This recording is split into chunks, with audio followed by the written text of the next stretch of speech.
الحمدللہ وکفا وسلام علی عبادہ الذین اصطفى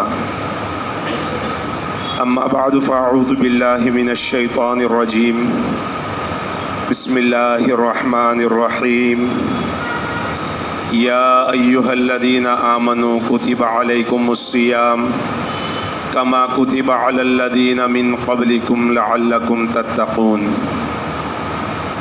وقال النبی صلی اللہ تعالی علیہ وسلم الصوم جنہ او کما قال علیہ الصلاة والسلام صدق اللہ العظیم وصدق رسولہ النبی الأمی الحبیب الکریم ونحن على ذلك لمن الشاہدین والشاکرین والحمد للہ رب العالمین اللہم صل علی محمد عبدک ورسولک وصل علی المؤمنین والمؤمنات والمسلمین والمسلمات۔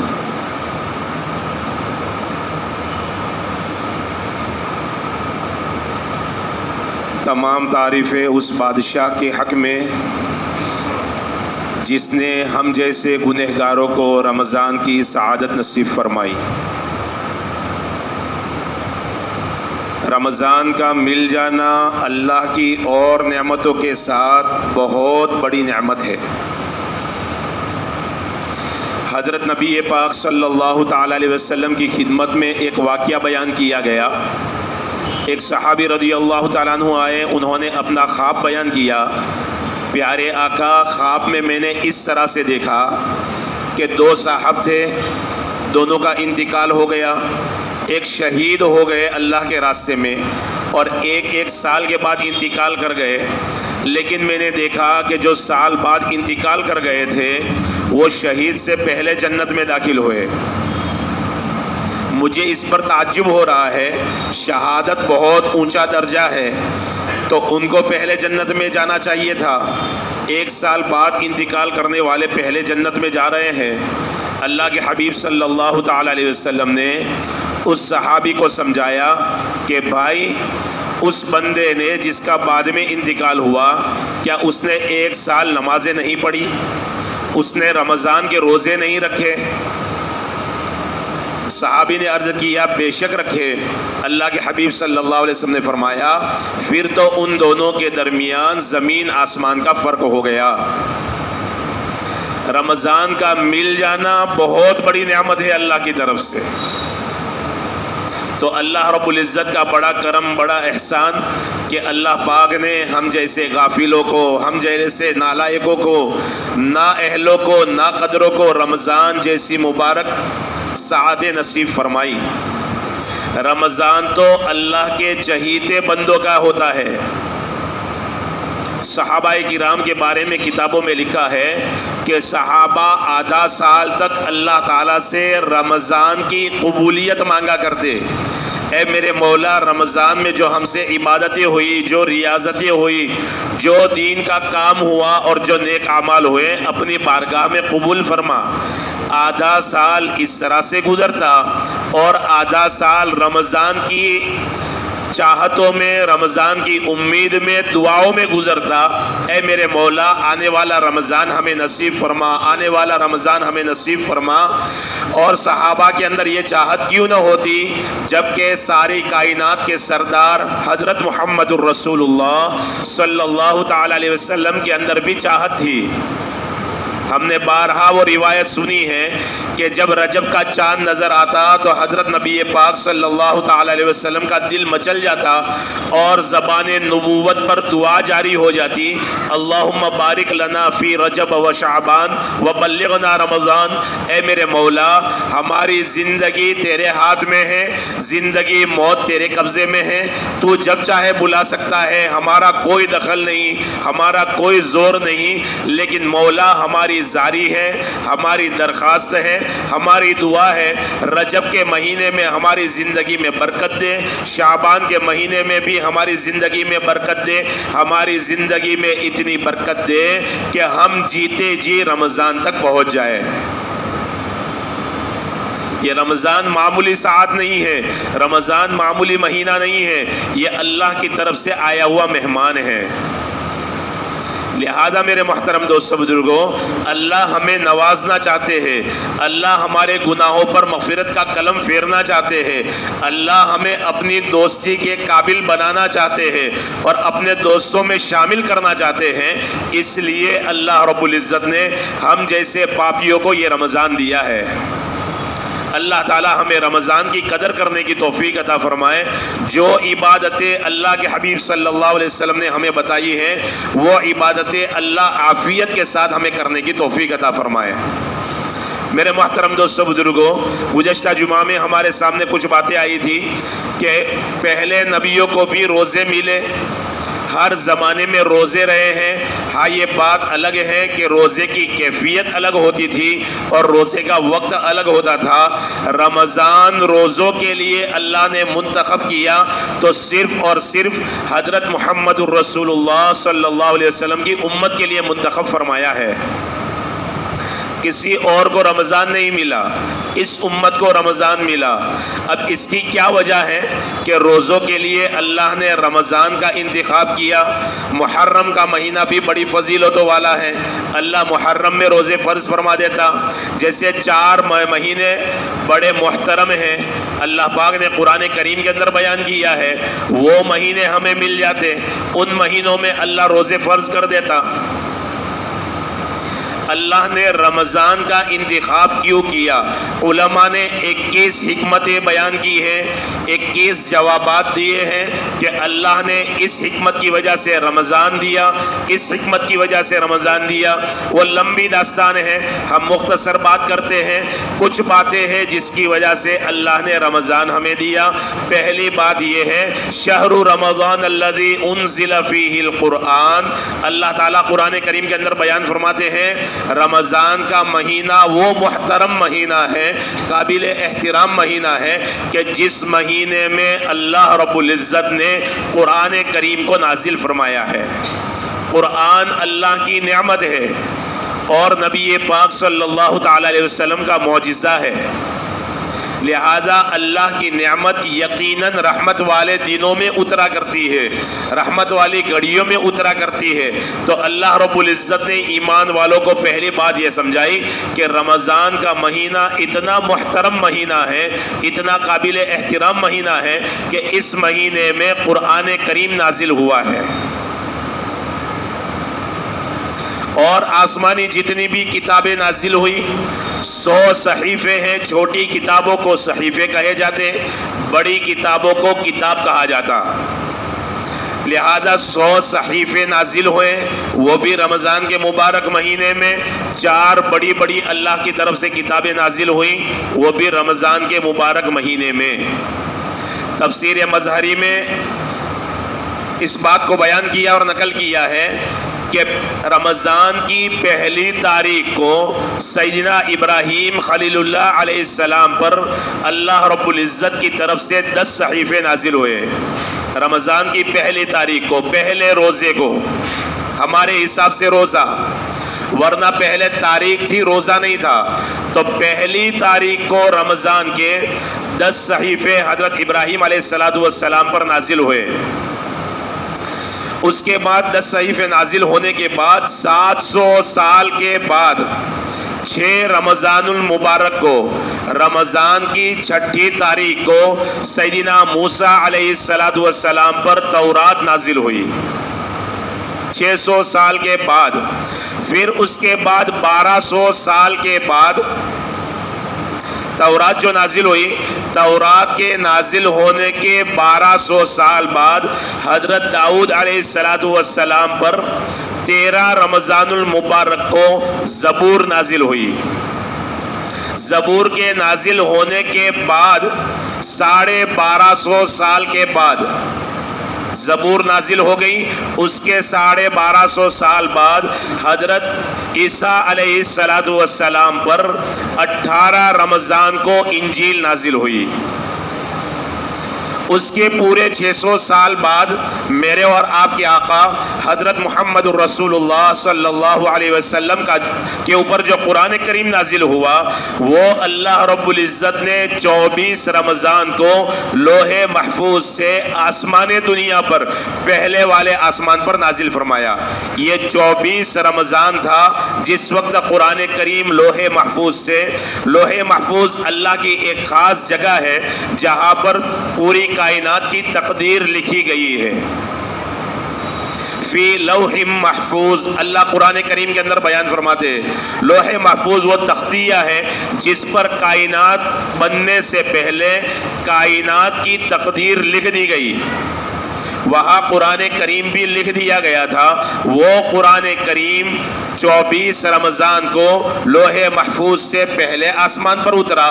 پہلے آسمان پر نازل ہونے کے بعد حضرت نبی پاک صلی اللہ تعالی علیہ وسلم کی ذات پر 23 سال کے اندر نازل ہوا. تھوڑا کر کے نازل ہوتا رہا. 23 سال میں پورا قرآن کریم نازل ہوا. اس مہینے میں اللہ کی آسمانی کتابیں نازل ہوئی. اس لیے یہ مہینہ محترم ہے. جب یہ فضیلتوں والا مہینہ تھا تو اللہ رب العزت نے یہ فضیلتوں والا مہینہ امت محمدیہ صلی اللہ علیہ وسلم کو روزوں کے لیے عطا فرمایا. یہ رمضان میں روزے فرض ہونے کی حکمت ہے. اب ایک دوسرا سوال ہے. دوسرا سوال یہ ہے کہ اللہ نے روزہ دن میں کیوں فرض کیا؟ اللہ نے روزہ دن میں کیوں فرض کیا؟ رات میں بھی روزہ فرض ہو سکتا تھا. اللہ نے دن میں روزہ فرض کیوں کیا؟ اس کا آسان جواب تو یہ ہے اللہ کی مرضی. اللہ جو حکم جس وقت نازل کرنا چاہے اللہ کو کوئی روک نہیں سکتا, کوئی ٹوک نہیں سکتا. اللہ کی اپنی مرضی کی بات ہے. فعال لما یرید ہے, وہ اپنی چاہتوں پر عمل کرنے والا ہے. اس کو کوئی روک نہیں سکتا, کوئی ٹوک نہیں سکتا, اس کے معاملے میں کوئی دخل نہیں دے سکتا. لیکن اس کے علاوہ بھی علماء کرام نے جواب دیے ہیں. پہلا جواب تو یہ اللہ کی مرضی ہے, اللہ کے راز اللہ ہی جانے. دوسرا جواب علماء کرام نے یہ دیا ہے کہ روزہ جو اللہ پاک نے دن میں فرض کیا, اللہ چاہتا تو رات میں بھی فرض ہو سکتا تھا. لیکن عمومی طور پر انسانوں کا ماحول یہ بنا ہوا ہے, انسان رات میں سوتا ہے, رات سونے میں گزرتی ہے. اور اللہ نے روزے میں وہ حکمتیں اور مصلحتیں چھپا کر رکھی ہیں جو دن میں روزہ فرض ہونے پر حاصل ہو سکتی ہے. اس لیے اللہ تعالیٰ نے رات میں روزہ فرض نہیں کیا, دن میں روزہ فرض کیا. حالانکہ عقل یہ کہہ رہی ہے دن میں کمانا ہے, محنت مزدوری ہے, کام کاج ہے, کام کاج سے ہم فارغ ہو جاتے. اللہ مغرب سے روزہ شروع کر دیتا یا عشاء سے روزہ شروع کر دیتا, صبح صادق تک روزہ رکھتا, ہم سب کے لیے آسان ہو جاتا. جس اللہ نے اتنی آسانیاں فرمائی, عبادتوں سے اللہ کا کوئی بھلا نہیں ہوتا, عبادتوں سے بندے کا اپنا بھلا ہے. پھر بھی رب نے اتنا بڑا احسان کیا. اللہ نے روزے ہم کو دیے, دن میں دیے. اس لیے دیے کہ دن میں جو فائدہ ہے بندوں کا وہ رات میں حاصل نہیں ہو سکتا. اس لیے اللہ تعالیٰ نے دن میں روزے فرض کیے. پھر دن میں روزہ رکھنے میں مشقت ہے. سب ہماری طرح تو نہیں ہے کہ روزہ رکھیں گے, آرام کریں گے, پنکھے کے نیچے بیٹھیں گے. کوئی بیچارہ مزدوری کر رہا ہے, کوئی ریڑھی چلا رہا ہے, لوہا اٹھا کر جا رہا ہے, وزن اٹھا کر جا رہا ہے, کوئی بنگار کے لیے ادھر ادھر گھوم رہا ہے, کوئی روزی روٹی کے لیے گاؤں گھوم رہا ہے. بڑی محنتیں لگتی ہے. گرمی کے دنوں میں روزہ بھی زیادہ محسوس ہوتا ہے. اللہ کے حبیب صلی اللہ تعالی علیہ وسلم نے عائشہ صدیقہ رضی اللہ تعالیٰ عنہا سے فرمایا تھا کہ اے عائشہ, تیرے عمرے کا ثواب بقدر تیرے مشقت کے ہے, کہ جتنی تو مشقت اٹھائے گی اللہ تیرے عمرے کا ثواب بڑھا دے گا. یہ صرف عمرے کے لیے نہیں ہے, ہر عبادت کے لیے ہے. بندہ جتنی عبادتوں میں مشقت برداشت کرے گا اللہ اس کے اجر کو بڑھا دیں گے. اگر روزہ رات میں فرض ہوتا تو ذرہ برابر مشقت نہیں تھی. اس لیے کہ عمومی طور پر رات کا کھانا کھا لینے کے بعد پھر آدمی آدھی رات کو اٹھ کر کھانا نہیں کھاتا. کھانے سے بے نیاز ہو جاتا ہے، پینے سے بے نیاز ہو جاتا ہے، پھر اس کو کوئی ضرورت نہیں ہوتی سوائے نیند کے، اور کوئی ضرورت نہیں رہتی۔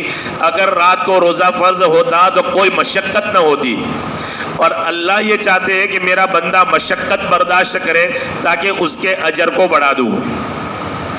اسی لیے گزشتہ جمعہ میں وہ روایت بیان کی گئی تھی کہ دنیا میں جو بندہ روزہ رکھتا ہے اللہ کے حکم کو سمجھ کر اور اللہ کے وعدوں پر یقین کرتے ہوئے، کل قیامت کے دن جو میدان محشر کا دن ہوگا وہ 50,000 سال کا ہوگا۔ اتنے سال لمبا زمانہ لوگ پریشان حال ہوں گے، پریشانی کے سبب وہ ادھر ادھر بھاگیں گے، کبھی آدم علیہ السلام کے پاس، کبھی نوح علیہ السلام کے پاس، کبھی ابراہیم علیہ السلام کے پاس، کبھی موسیٰ علیہ السلام کے پاس، کبھی عیسیٰ علیہ السلام کے پاس۔ سارے نبی عذر کریں گے کہ دیکھو یقیناً ہم اللہ کے نبی ہیں، اللہ کے برگزیدہ اور چہیتے بندے ہیں، لیکن دنیا میں ہم سے کچھ چوکیں ہوئی تھی، لہذا ہم اللہ کے سامنے نہیں جا سکتے۔ آج اللہ بڑے جلال میں ہیں، اتنا جلال اللہ کو پہلے کبھی نہیں آیا، اس لیے ہمارے بس میں نہیں۔ ہر نبی دوسرے کا حوالہ دے گا، یہاں تک کہ آخر میں حضرت عیسیٰ علیہ السلام حوالہ دیں گے میرے اور آپ کے آقا حضرت محمد الرسول اللہ صلی اللہ تعالی علیہ وسلم کا۔ لوگ آقا کی خدمت میں جائیں گے، آقا امت کو آتا دیکھیں گے، اپنی باہیں پھیلا دیں گے۔ آقا فرمائیں گے میری امت میں کب سے انتظار کر رہا تھا کہ تم آؤ، میں کب سے تمہارا انتظار کر رہا تھا، تم کہاں تھے؟ بہرحال امت کہے گی پیارے آقا حشر کی گرمی ہم سے برداشت نہیں ہوتی، اب تو لوگوں کی زبان پر یہ جملے آنے لگے ہیں، اس سے بہتر تو اللہ ہمیں دوزخ میں ڈال دے۔ پیارے آقا آپ سفارش فرمائیے تاکہ حساب کتاب شروع ہو جائے۔ آقا صلی اللہ تعالی علیہ وسلم جائیں گے، عرش کے نیچے سجدہ ریز ہو جائیں گے، 1 ہفتے کے برابر سجدے میں رہیں گے۔ اللہ رب العزت فرمائیں گے ارفع راسک یا محمد، نبی جی سر اٹھائیے، سل تعطا، جو سوال ہوگا پورا کیا جائے گا، اشفع تشفع، جس کی سفارش مقصود ہوگی اور جس لائن کی سفارش مقصود ہوگی ہم تمہاری سفارش قبول کر لیں گے۔ نبی پاک صلی اللہ تعالی علیہ وسلم سجدے سے سر اٹھائیں گے اور عرض کریں گے الہی امت بے قرار ہے، حساب کتاب شروع کر دیا جائے۔ اس وقت حساب کتاب شروع ہوگا اور پوری انسانیت کا اور پورے جناتوں کا اور ساری مخلوقات کا حساب ہوگا۔ کتنا لمبا زمانہ گزرے گا؟ اللہ قرآن کریم کے اندر فرماتے ہیں وہ 50,000 سال کا دن ہوگا۔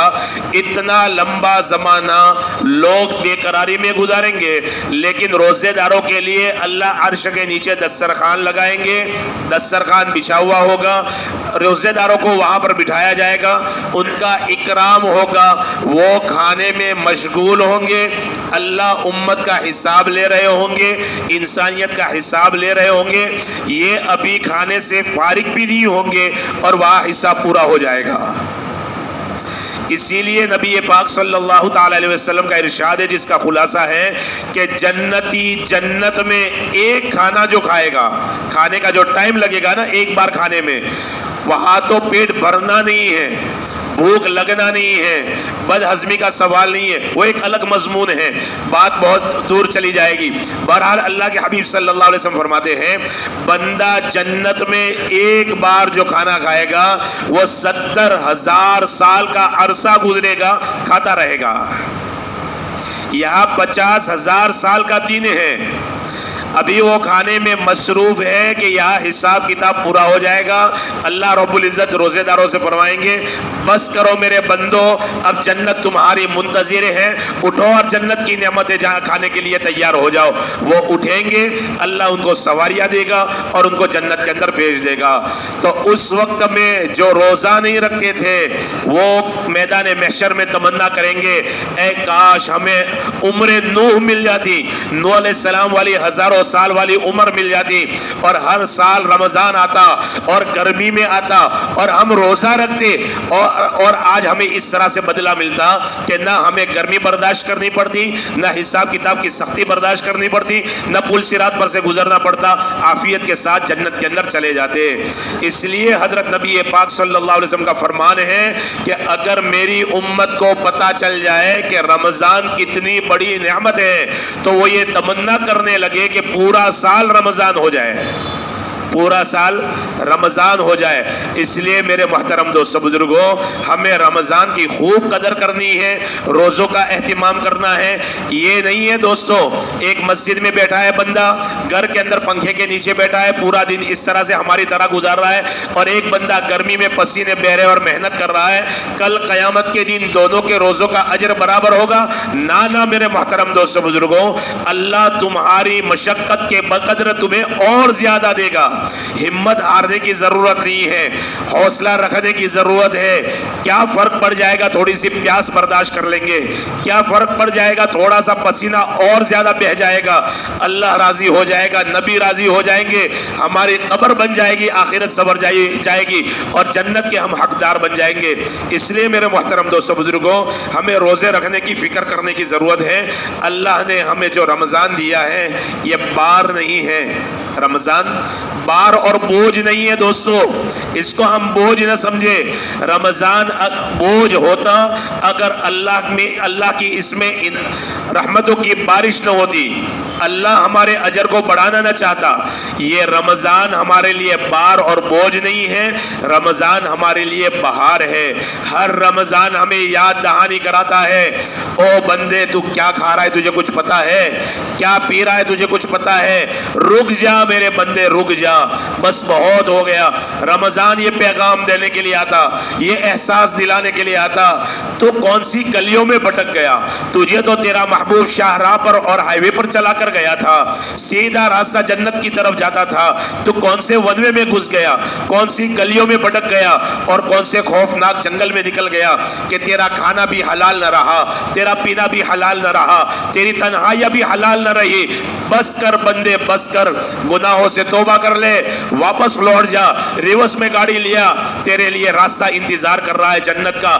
اللہ جہنم کو بند کر دیتا، شیطانوں کو قید کر دیتا، سارے فرشتوں کو روزے داروں کی دعاؤں پر آمین کہنے کے لیے لگا دیتا.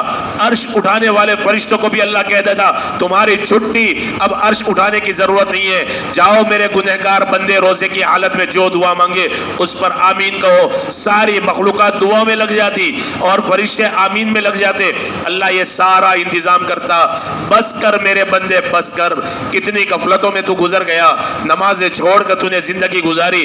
اب تو کیا کر رہا ہے؟ موقع ہے، زندگی ہے، پلٹ آ، لوٹ آ، تاکہ میں تجھے اپنی باہوں میں لے لوں، اپنے دوستوں کے اندر شامل کر لوں، تجھے تقویٰ دے دوں، تیرے دل کے اندر ڈر پیدا کر دوں. کیسا اللہ ڈر پیدا کرتا ہے؟ سخت گرمی لگی ہے، کوئی نہیں دیکھ رہا، غسل خانے میں بندہ غسل کر رہا ہے، منہ میں کلی کرنے کے لیے پانی لیا ہے، بڑا ٹھنڈا لگتا ہے، لیکن اللہ کا خوف ہے، تھوک دیتا ہے. ایک بار نہیں، وضو کرنے کے بعد بندہ بار بار تھوکتا ہے، کہیں پانی کا ذرہ ہمارے پیٹ کے اندر نہ چلا جائے، حلق کے نیچے نہ اتر جائے. یہ نقد اللہ انعام دیتا ہے.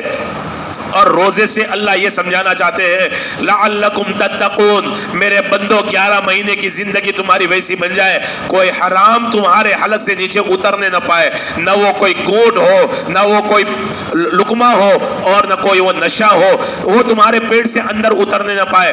حرام سے بچ جاؤ، آنکھوں کو حرام سے بچاؤ، کانوں کو حرام سے بچاؤ، زبان کو حرام سے بچاؤ، جسم کو حرام سے بچاؤ. پھر اللہ رب العزت جنت کو کھول دیتا، جنت کو آراستہ کرتا. پورا سال اللہ جنت کو سنوارتا رہتا ہے. جنت آلریڈی ڈیکوریشن ہوئی چیز ہے، آراستہ اور پیراستہ ہے، پھر بھی میرا اللہ اس کو سنوارتا رہتا، سنوارتا رہتا، سنوارتا رہتا. وہ جنت کیسی ہوگی؟ میرے اور آپ کے آقا حضرت محمد الرسول اللہ صلی اللہ علیہ وسلم کا ارشاد گرامی ہے، جنتی جب جنت کے اندر جائے گا، جنت کو دیکھے گا، 40 سال ٹکٹکی باندھ کر دیکھتا رہے گا، اس کی پلکیں جھپکے گی نہیں. وہ جنت عالی شان جنت اللہ نے ہمارے لیے بنائی ہے. اگر دوستو ہم نے دنیا میں اللہ کے حکموں کو پورا کیا، نبی پاک صلی اللہ علیہ وسلم کے طریقوں کو پورا کیا. اس لیے میرے محترم دوستو بزرگوں، اللہ نے ہمیں رمضان دیا ہے، رمضان کی قدر کرنے والے بنے. اللہ رب العزت ہمیں رمضان کی ہر ساعت کی قدردانی کرنے کی توفیق عطا فرمائے. وآخر دعوانا ان الحمدللہ رب العالمین. جن حضرات کی سنتیں باقی ہو سنتیں پڑھ لیں.